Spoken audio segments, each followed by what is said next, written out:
Welcome back, everybody. We are in the kitchen. It is 2025, and would you believe it, but it's been just over 10 years I've been actually running that show, running that channel, and I can't believe how the time has flown, and it's just such an amazing journey. So I really wanted to start the year just sharing very briefly that little pie chart on the screen here, to show you a little bit of what my journey looks like on paper. It doesn't look like tons of things. As you can see, that first part, I really spent quite a big chunk of that time of these 10 years, at least 3 years or more, just mastering this culinary basic. And then I spent another 30 years to really practice all the things that I've learned in there. And it is only in recent time, for the last 2 or 3 years, that I started to dip into the more advanced techniques and looking at chef recipe and trying to understand what's going on in the mind of chefs and how they approach to layering techniques and things like that, with all the sauce course that I've made and plenty of other stuff we tried on the channel. And when you look at it, it's actually not much, and really the time is really spent learning the basics. And I think this is so important. This is a message I'd like to start the year with to everyone out there. If you want to improve your cooking skills, and you want to understand and make a good progress on your culinary journey, then really mastering the basics is something that is absolutely so important. But as you can see on the diagram, there's a little pie that is left, because I think that I've now finally reached another there's another step on my journey that I want to explore. There's another thing that I have not done. As you can see, I've done the basics, I've done the advanced stuff, but the one thing I'm really interested in at the moment, it is all to do with flavor and ingredient pairing. And the reason for this is that until recently, I didn't have this, but nowadays, when I'm going to a fine dining restaurant, a good restaurant, or even a one-star, star Michelin kind of restaurant, I look at the dishes, and sometimes you have that dish that really surprise you in terms of look, sometimes really the flavors, the flavor combination, the ingredients, and there's really that wow factor. That's something that really takes you by surprise, like wow, And the question that comes in my mind all the time now is like, what is it? What is it on that plate that makes that combination of flavor? Why does it work so well? It's not a matter of technical stuff, because I've been there. You can layer techniques and think this is not going to bring a surprise element, but what does is actually all to do with the types of ingredients that you use and combine together, because certain ingredients are really made to enhance each other. And if you're in the professional world, you can learn these things by just working 10 or 20 years in all kinds of high-end restaurants. But when you're at home, or you're a home cook, like me, you're a self-taught person, you're not going to have that. So the best port of call, of course, is to refer to books. And this is what I've been doing during my break, and even before, for the past 3 months or 4 months. I've been really exploring the world of flavor using the book that you surely know all already. And this is the one that I recommend to everyone wanting to explore this. It is nothing else than, of course, the Flavor Bible. And since I've started to go through that book, I've really learned a lot of things, and I really got some of the answers I was looking for. And there's plenty of little things that are in that book, and these are the things that I want to start to dip my toe into. And this year on the channel, it's not like we're going to be doing this all the time, but I want to kind of look how I can integrate this into my cooking, how I can maybe add that little ingredients and things like that, because I'm really curious about how you can create that great experience. Now, from all the research that I've done, because now it's been 3 or 4 months, there's more that comes into it than just the flavors and the ingredients. You see, having experience when you go to a restaurant, I've really noticed that yes, you've got the taste of the food, the ingredients, the quality, but you also have the way the food is presented. You also have the setting, how the table is set, what kind of environment, what kind of music plays in the background, what is the view in the restaurant. All of these, create an experience. And I've been totally fascinated about this, so much so that during the break and even before, I started to work on a brand new course that is called The Chef's Plate. And I'll be posting a trailer for that course with more explanation tomorrow. But for now, what I want to do is start practicing this flavor matching. And one of the things that I've done in the course, one of the recipe with beef, I've been using a particular ingredient that really got me curious, which I've got in the back here, is this, cloves. Cloves have the power to really make your beef meat taste better. So what I've decided to do is to grind some cloves on here and add this to an herb butter, a classic herb butter, and to transform this into what I call the clove butter. It's very simple to make. You can keep it in your freezer and you will see, if you've never experienced something a little bit different, well, this is the beginning. Let's go. To begin with, let me show you exactly how this flavor Bible works. So you see, you've got an ingredient. I'm going to clove here, and it's going to give you some information that you can read, and then it's going to give you a list of things that pairs well. Anything in bold is like a great pairing. Anything that is listed is already a good match. So you can see beef clearly here, so clove and beef, that's going to go well, so perfect for my butter. And if I go and continue here, I will have some other ingredients I want to use. Lemon, for instance, can work really well. And at the bottom of the list, because I'm going to be using salt and pepper, you've got Szechuan pepper. So instead of a normal pepper, I'm going to use Szechuan pepper because it's got more length to it. So all these little things are going to help me to build my butter. So there we have it. These are the ingredients I'm going to be using here. Now the first iteration of that butter that I've made on the course is more simple, but here I want to add a little bit of excitement in the mix. So these are the clove.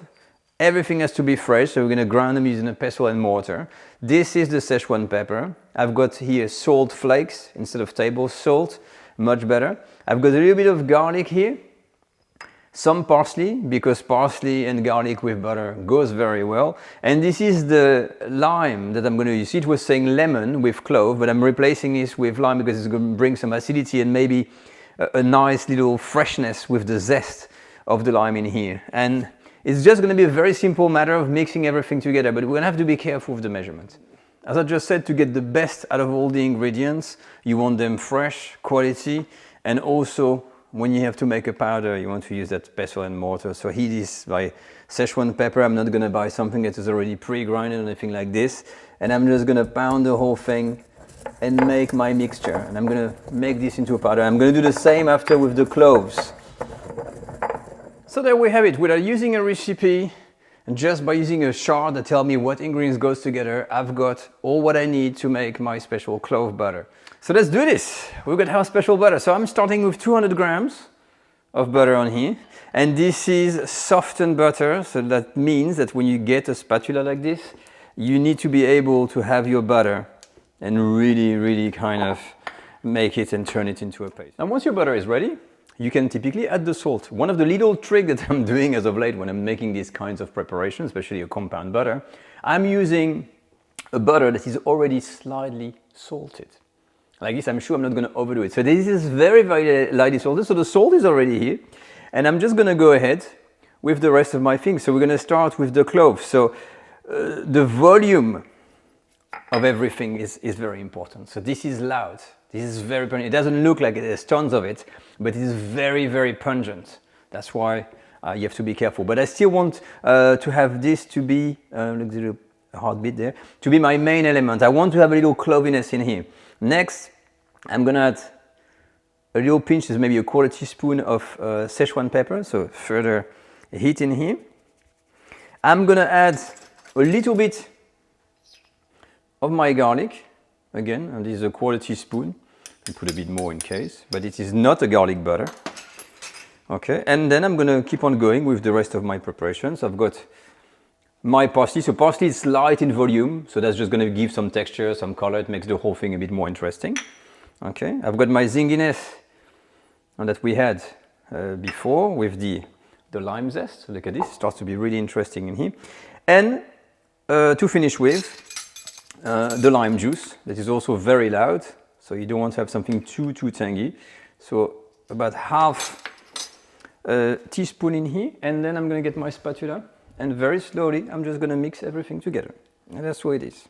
Okay, all done. So of course the last thing you're going to have to do is to taste your butter, which I did, and I didn't quite have half a teaspoon of clove, so I think it was lacking a slight bit in here, because at the end of the day it is a clove butter, and I've adjusted this, and now it's perfect. So what we're going to do here, we're just going to roll it into a log, and then it's going to have to be resting in the fridge, ideally for a few hours for the flavors to develop. So once your butter is firm enough, the best thing when you want to cut it is to leave it in a plastic, because if you remove the plastic like this, it's going to get dirty, it's going to get contaminated. And here you can stay in control. If you don't want to use the whole thing, you don't have to. So I can see really 3 basic ways already to use that. The first one would be to put a piece of butter in this and serve this with fresh bread. So I would first kind of cut the end here, and I'm gonna just cut a little log there. I'm gonna remove the plastic and then put it in that container here. So scenario number 1, clove butter with freshly made bread. Now, I don't have any freshly made bread, just toasted some pieces of sourdough in here, but you got the idea. When you go in a restaurant, you get this more and more. You get that little portion of special butter. You don't know really how it tastes like, and before dinner, you're gonna, grab some butter and yum. First taste. Now for the steak, the classic bistro style, the slices of clove butter melting on top of the steak, served with fries. You could do salad, but I think a good bunch of skinny fries in there, that would be absolutely lovely. I could also see the use of that butter as a basting butter. So when you're cooking, for instance, with a skillet, how a lot of chef finishes the whole steak by basting with butter and thyme and stuff, or just put a big chunk of that butter and then baste the whole thing like that to have all the flavor going through. Now, for this other version, this is something I've been seeing more and more. The steak is, is left to rest and then it's cut straight away, and then it's served like this with all kinds of sauce. But here, I think with the melted butter, which sits in a little jar on the side here, you can actually serve it with your fries and everything, and the person can decide, do I want butter or not? Because with the other version, want it or not, you've got these slices of butter on top. So here you can have a go, and really all the ingredients are really, going through, and you can judge for yourself, like how much of that clove butter do I want on there. I'm going to put tons because I just want to give you my impressions again of what we've made. But hey, you see, lemon zest is on here. It's going to start to mingle with the juices of the meat on here, and then you can just dig in. And again, it's kind of that element of surprise. You don't really know what to expect. So you got a good quality beef, and you're going to dip this in the sauce, in the butter. Imagine with some fries. So first thing that I like. The first thing that I'm tasting in here is the beef, okay? There's the butter on here, and I can feel that it tastes good. There's a hint of clove, but really, not much. Now, I've eaten the other steak with the fresh butter melting on there. I think you do lose a little something when you melt the butter beforehand. I think when it's nice and cold and it's kind of melting in front of your eyes, there's maybe some kind of a psychological effect. You look at the butter melting, oh, look at this beautiful butter. But it works really well, and I'm happy that the butter is not too salty, it's not overpowering, and it really, really leaves the steak to express himself. And what happened with the clove, it's makes the taste of the beef much richer. It's almost like enhancing beef flavors. Wow, that's great. And here we are, the clove butter, a bit of my own making. Remember, this is one element that is used in one of the recipes for my new course, the Chef's Plate. We're offering the course at the moment with heavy discounts all the way to Valentine's Day. There's more than 25% discount for the course. And you will find plenty of guides, PDF on how to set up your occasion and have a whole list of recipes. That clove butter is used in one of the recipes that is a grass-fed eye fillet or beef fillet served on a crouton covered with freshly made mushroom cream, topped up with clove butter, served with skinny fries and forest mushroom, as well as a bit of spinach. And that's just one of the many recipes you'll find for your special dinner. Okay, if you have anything to comment on, of course, regarding that new chapter I'm taking on, if you know some variation of combination of flavor that really work, that you really like, share this in the comment section. And for me, I will see you next time, of course, on the French Cooking Academy for a brand new episode. And I think I might just enter the world of beetroot experiment to see what we can get. See you there. Baby, you give me ice and fire. You're giving me wind and rain.